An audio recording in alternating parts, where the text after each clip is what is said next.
Skid Row, United World Rebellion, Chapter 1. Review. So here's what's going on, guys. A few months ago, Skid Row released their first album in 6 years. It was actually, I guess you call it an EP or an LP, called United World Rebellion, Chapter 1. Now, what this basically means is that they're going to release 2 or 3 smaller albums that'll all encompass into one full album, which is a good idea and a good concept in the music industry that we're in right now. It's an interesting approach. The short answer is nobody's buying music, and those that are only buying these stupid little pop ditties. And if you want proof of that, Gangnam Style was a hit. Guy speaking Korean, doing a stupid dance, and it was a hit. That's proof that the modern purchasing of music is way too easy through portable devices, and there doesn't need to be anything of substance or meaning to sell. But I digress. I'm getting off the point. I wanted to do this review. It's not really my wheelhouse. Wrestling is my wheelhouse. But I wanted to do this review to discuss the album because I tried to find an album review to see what other people were thinking of it, and one of them was in German, which I found interesting. Another one that I found was a kid younger than me, and I'm 31, so he must be in his mid-20s, screaming about the fact that it's not Sebastian Bach. 1996 called, and it wants its complaint back. I mean, come on now. In the world of rock and roll, that's the only place in the world where you could be gone for 17 years. You could have a new guy singing for you for 14, 15, 16 years and still be the new guy. Even I just called him the new guy. It's Johnny Salinger. Anyway, I digress. The sound of the new album, United World Rebellion, is a lot closer to the first 2 Skid Row albums, Self-Titled and Slave to the Grind, than it is to their last 2 albums, Thick Skin and Revolutions Per Minute. Didn't really care for Revolutions. Felt that it was too punky. I know Rachel Bolan digs punk. I'm a hard rock guy. I don't like punk music that much. I listen to it a little bit, but I'm more of a heavy metal hard rock guy. Hence why I'm a Skid Row fan. So it didn't really land with me. Thick Skin was good, a little bit too college rock, if that makes any sense at all, but it was definitely them and what they were feeling at the time, and that you can't take away. Revolutions just kind of felt rushed and, to some degree, incomplete. United World Rebellion does not feel that way. The first single, I guess you'd call it, off the album was Kings of the Demolition. What that included was great lyrics talking basically about current events in a way that it's vague enough so it could pass as just a regular song and be relevant 20 years from now. Biggest complaint that I've heard about it is that Johnny Salinger is borrowing from Sebastian with the like from Monkey Business, which I don't have a problem with it. In fact, I actually welcome that. Like I said, it sounds more like the first 2 albums than it does the last 2, and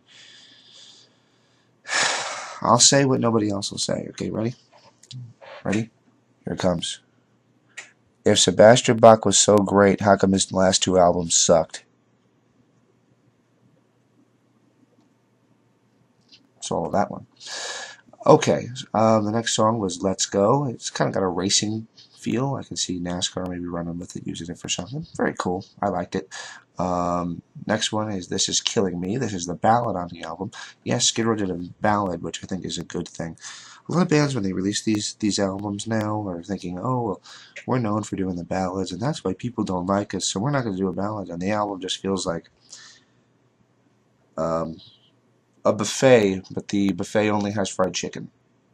There's no mix. There's no, oh, here's the Chinese section, here's the seafood section, here's something else you can have. It's just lump it on, pile it on, one thing, nothing else.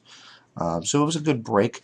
I will say this, I did play it for somebody and they did not like the vocal on it, which surprised me because I actually do. I really like the vocal on it. So obviously there is some matter of opinion involved with what they've done. The next song on there is probably my favorite one. It's called Get Up. Very, very modern sounding, at least modern for 2000.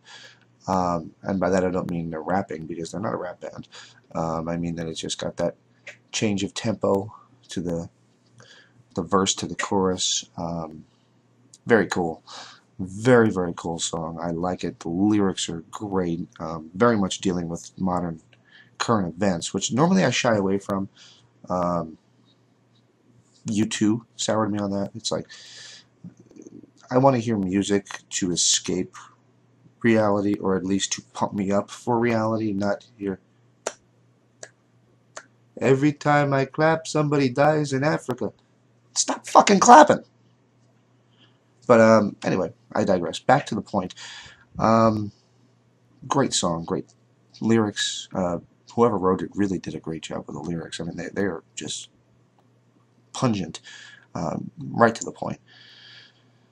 And the final one is Stitches, and that has more of the thick skin feel. Actually, I really dig that. I think it's a nice way to end it, because it gives every single song a different vibe. The first one has a more monkey business feel in Kings of the Demolition.